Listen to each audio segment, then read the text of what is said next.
નમસ્કાર વિદ્યાર્થી મિત્રો, ધોરણ 8 વિષય ગુજરાતી પ્રથમ સત્રમાં પાઠ નંબર 9 દીકરાનો મારનાર, જેના લેખક છે ઝવેરચંદ કાલિદાસ મેઘાણી અને જેનું સાહિત્ય પ્રકાર છે લોકકથા.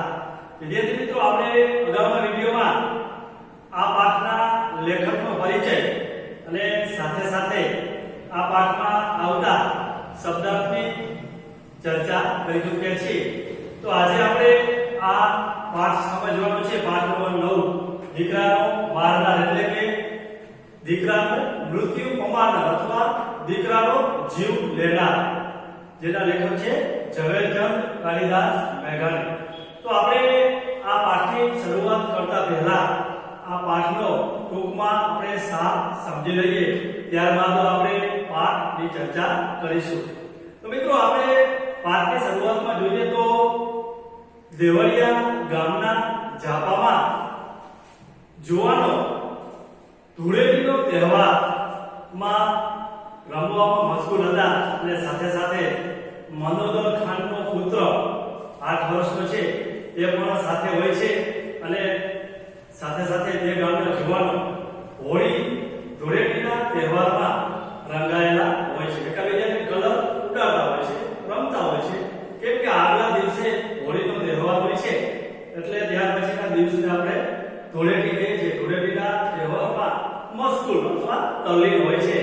ત્યારે એક ઘેરાયાને, એટલે કે જે કલર ઉડાડવા જે ઢોળકી હતી તેમાં એક યુવાનની નજર ગામના પાદરમાં પડી જાય છે. ત્યારે તેને એક મહેમાન, સફેદ નવા કપડા પહેરેલ મહેમાન નજરે પડે છે.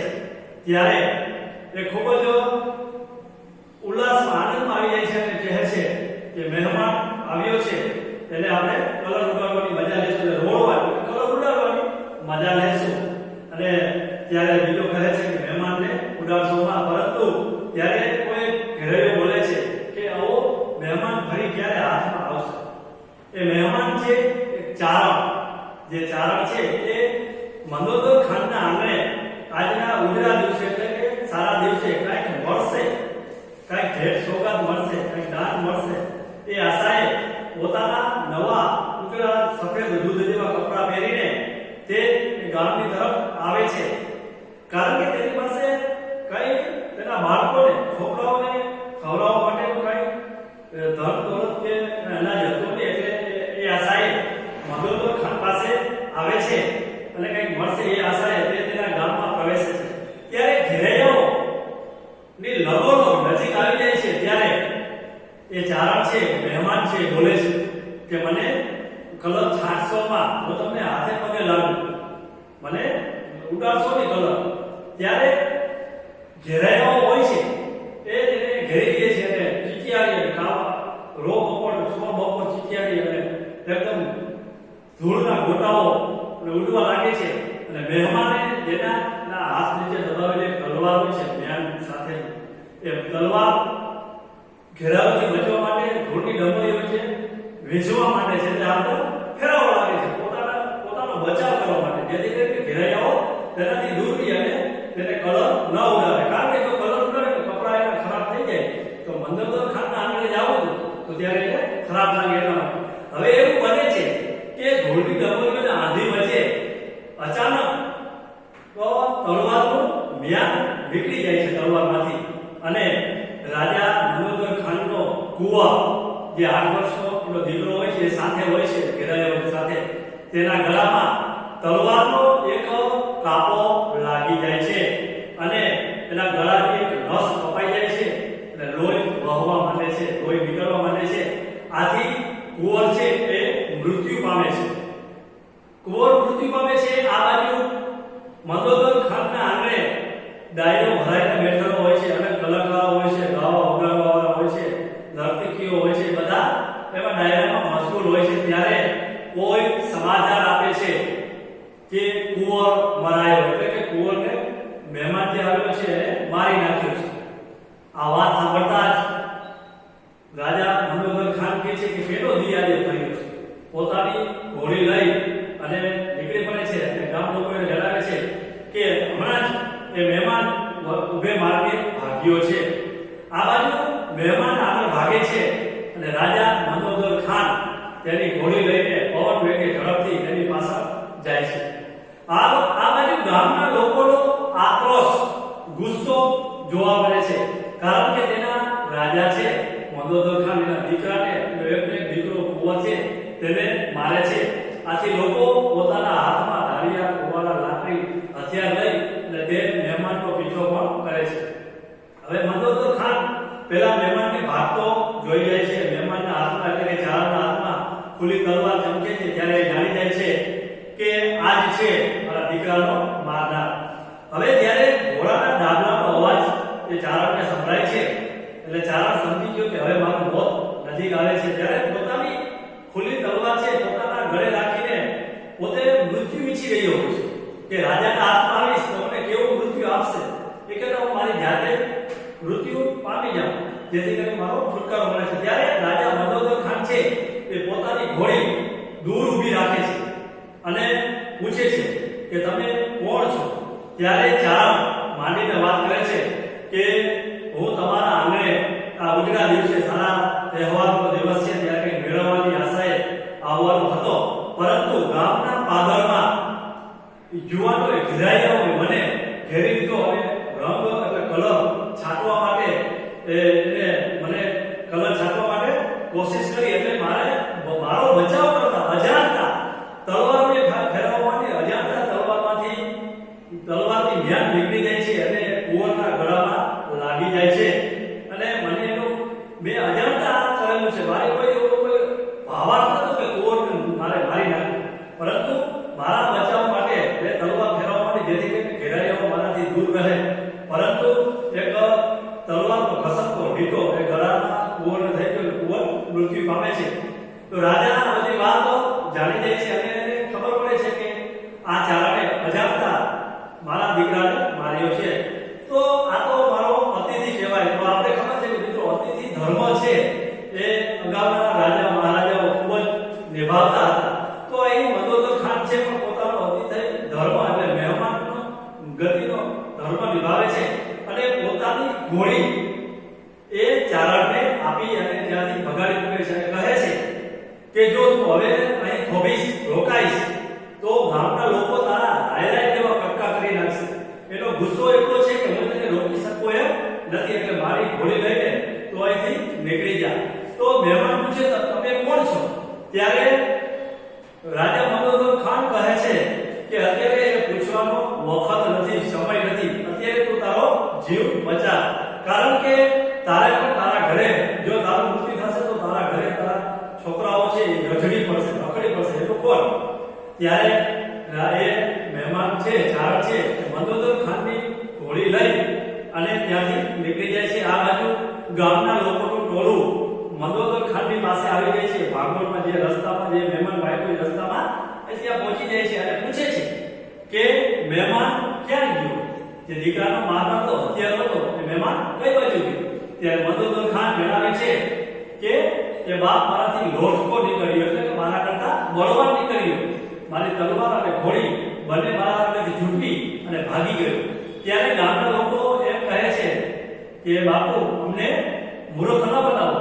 જે ફણીધર એટલે સાપના જે મણી હોય છે ઉપરથી કોઈ છીનવી શકે તો તમારા હાથમાંથી એ ઘોડી અને તલવાર છીનવી શકે. ત્યારે મંદોદર ખાન કહે છે કે આજના ઉજળા દિવસે મારા સીમાડામાં લોહી નતું રહેલું અને એ તો આપણા ગામનો અતિથિ કહેવાય. આપણો કુંવર મરાયો એ ઈશ્વરની મરજી, ખુદા તાલાની મરજી, એટલે ઈશ્વરની ભગવાનની મરજી. આપણા કિસ્મતમાં એ નહીં હોય, આપણા નસીબમાં નહીં હોય. ચાલો હવે એને ભૂલી જાઓ અને આપણા દીકરાની મૈયત કાઢીએ. તો મિત્રો જનાજો મૈયત એટલે જનાજો એટલે આપણે એને શમશાન યાત્રા કાઢીએ. તો અહીં મિત્રો છે રાજા મંદોદર ખાન છે એ પોતાનો અતિથિ ધર્મ નિભાવે છે, પોતાના દીકરાના ખૂનીને માફ કરે છે. અતિથિ ધર્મ નિભાવે, ખૂનીને માફ કરે છે અને જે દીકરાને મારનાર હત્યારો હોય છે એને પણ એ પોતાનો એક દીકરો હોવા છતાં એને માફ કરી દે છે. તો મિત્રો આપણે અહીં આ પાઠનો સાર સમજ્યા. હવે આપણે જે પાઠ સમજવાનો છે એ દીકરાનો બારના જેના લેખક છે ઝવેરચંદ કાળીદાસ મેઘાણી, પાના નંબર 41. એમાં આપણે પાઠની શરૂઆત કરીએ તો પહેલા પાઠનો જે પરિચય આપ્યો છે તે ચર્ચા કરીએ.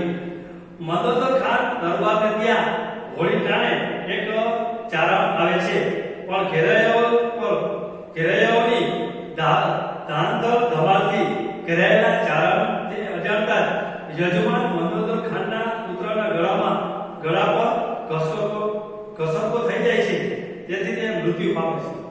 શું કહે છે કે મંદોદર ખાનના દરબારને ત્યાં હોળી ટાણે એટલે હોળીના તહેવારના સમયે એક ચારણ આવે છે, પરંતુ એ ઘેરાયાઓથી એટલે કે જે ધૂળેટીનો તહેવાર રમતા હોય છે જે યુવાનો, એનાથી એના ધાન ધમાલ અને ચિચિયારા અને ભેકારા વચ્ચેથી એ ઘેરાઈ જાય છે. ચારણથી અજાણતા જાણી જોઈને અજાણતા એક ભૂલ થઈ જાય છે કે યજમાન મંદોદર ખાનના પુત્રના ગળા પર ઘસરકો થઈ જાય તલવાર, અને તેથી તે મૃત્યુ પામે છે.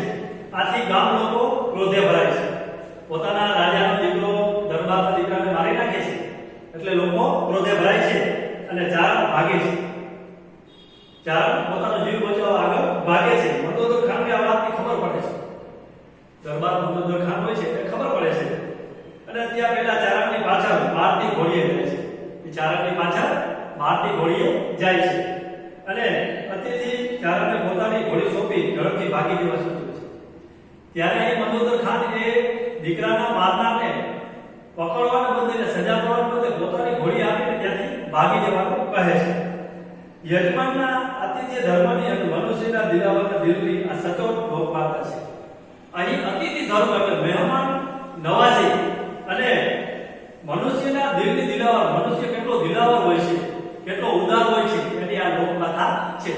તો ચાલો આપણે જોઈએ પાના નંબર 41 ઉપર. દેવળિયા ગામના જાપામાં ફાગણ વદ એકમને પ્રભાતે ધૂળેટી રમાઈ રહી છે. શું કે છે? દેવળિયા ગામના જાપા, દેવળિયા નામનું જે ગામ છે જાપામાં એટલે ભાગળનો દરવાજો. ફાગણ વદ એકમને પ્રભાતે ધૂળેટી રમાઈ રહી છે. ફાગણ એટલે એક ગુજરાતી મહિનો, આપણે નામ જાણીએ છીએ કારતક માગસર પોષ માઘ ફાગણ ચૈત્ર વૈશાખ જેઠ વસંત શ્રાવણ ને ભાદરવો આ ગુજરાતી મહિનાઓ છે. એમાં ફાગણ મહિનાની વદ એટલે કૃષ્ણ પક્ષ, જેને આપણે અંધારિયું કહીએ છીએ. અંજવાળું અને અંધારિયું બે મહિનામાં 15 દિવસ હોય છે. તો વદ એટલે અંધારિયું અથવા કૃષ્ણ પક્ષ. એકમ એટલે મહિનાનો પહેલો દિવસ અંધારિયું, પહેલો દિવસ એકમ. પ્રભાત એટલે સવારના ભાગમાં ધૂળેટી રમાઈ રહી છે. વચ્ચે દરબાર મંદોદર ખાનનો 8 વર્ષનો દીકરો અને કોરે મોરે ગામ આખાના હેડીના જુવાનો છે. વચ્ચે દરબાર મંદોદર ખાનનો 8 વર્ષનો દીકરો છે અને કોરે કોરે એટલે આજુબાજુ ગામ આખાના હેડીના જુવાન, એટલે એ ગામના હેડીના એટલે સખે સખા યુવાનો. એટલે આગલા દિવસે હુતાસાળીનું પરબ હતું, એટલે લીલા પીળા અને કેસરિયા રંગમાં સહુ ગરકાવ હતા. આગલા દિવસે હુતાસાળીનો, આગલા દિવસે એટલે પડવાના આગલા દિવસે હોળીનો આગલા દિવસે હુતાસાળીનો પરબ હતો. હુતાસાળી એટલે હોળી ને પરબ એટલે તહેવાર, હોળીનો તહેવાર હતો. એટલે લીલા પીળા અને કેસરિયા રંગમાં સહુ ગરકાવ હતા. એટલે લીલા પીળા અને કેસરિયા રંગમાં સહુ ગરકાવ એટલે ડૂબેલા હતા. તમામને અંગે પંચરંગી છટણા દીપતા હતા. તમામને એટલે બધાના અંગે એટલે શરીર, પાંચ રંગના છાટણા એટલે છાતાઓ દીપતા હતા એટલે શોભતા હતા. પણ આજ તો પડવું એટલે ઘેરાયા માજા છાંડી ગયા. પરંતુ આજ તો પડવું હતું. પડવું એટલે કૃષ્ણ પક્ષની અંધારિયા પક્ષની પહેલી તિથિ. ઘેરાયાઓ એટલે હોળી ખેલનાર. માજા છોડી ગયા એટલે મર્યાદા ઓળંગી ગયા, ખૂબ જ તલ્લીન થઈ ગયા હતા. એની મર્યાદા જે હોય એ ઓળંગી ગયા હતા, દબાઈ ગયા હતા, આગળ મર્યાદાથી આગળ વયા ગયા હતા. ગાંડાતુર બનીને ગારો, માટી, છાણ જેવી ગંદી વસ્તુએ એકબીજાને રોળવા ભૂલતા છે. ધૂળેટી તો પરબ જો ખૂબ ગાંડું, અને એમાં ગામડાને ધૂળેટી કાળો કો.